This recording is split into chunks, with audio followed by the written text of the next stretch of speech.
Let's talk about a so-called moderate real quick.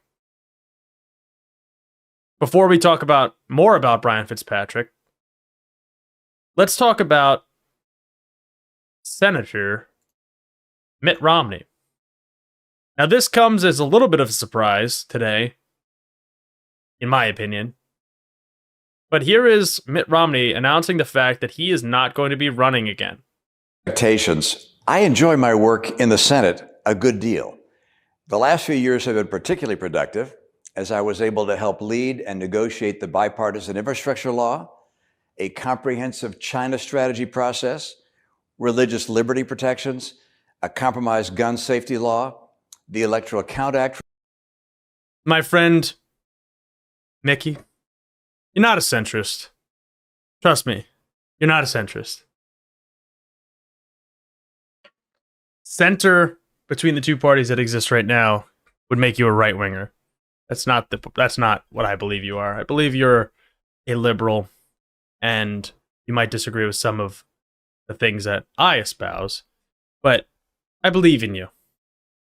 Reform and emergency COVID relief funding.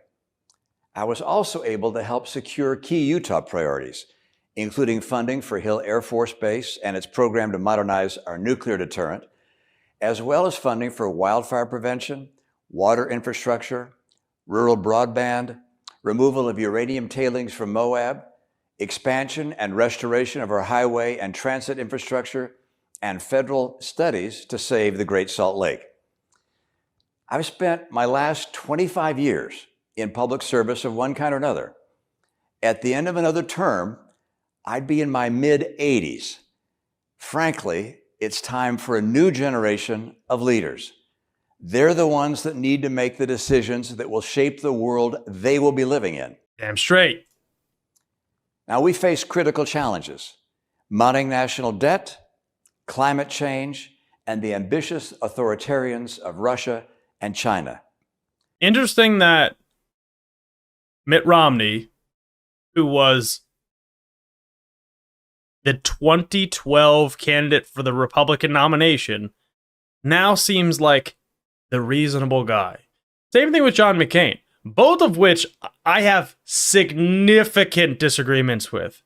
But the fact that Mitt Romney can acknowledge the fact that climate change, which some of you guys out there commented on my previous clip that came out yesterday about climate change, said that it can't exist because there's cold weather.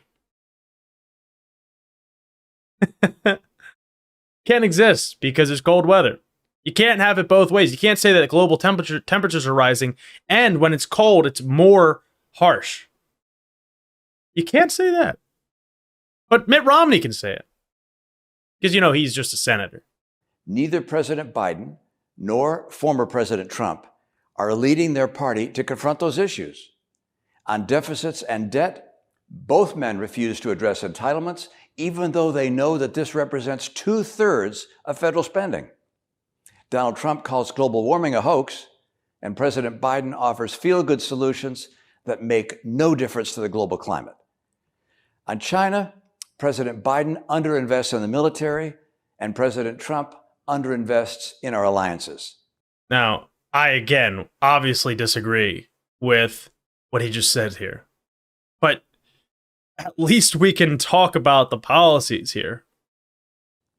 Political motivations too often impede the solutions that these challenges demand. The next generation of leaders must take America to the next stage of global leadership.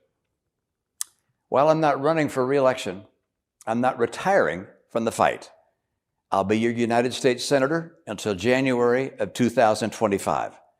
I will keep working on these and other issues, and I'll advance our state's numerous priorities. I look forward to working with you and with folks across our state and nation in that endeavor. It really is a profound honor to serve Utah and the country, and I thank you for giving me the opportunity to do so. Interesting. So I'm curious, for the state of Utah, what comes next? Utah is a bit interesting. You have to remember that in, I believe, 2016, Evan McMullin, I believe his name was, ran against President Trump before he was president, and picked off like a good chunk of change out of that state. He obviously didn't win the state, but there was a battle for it. I'm curious who the senator following Mitt Romney is. If it's a Trump-ish person, because let's be honest, it's going to be a Republican. But if it's a Trump-ish person,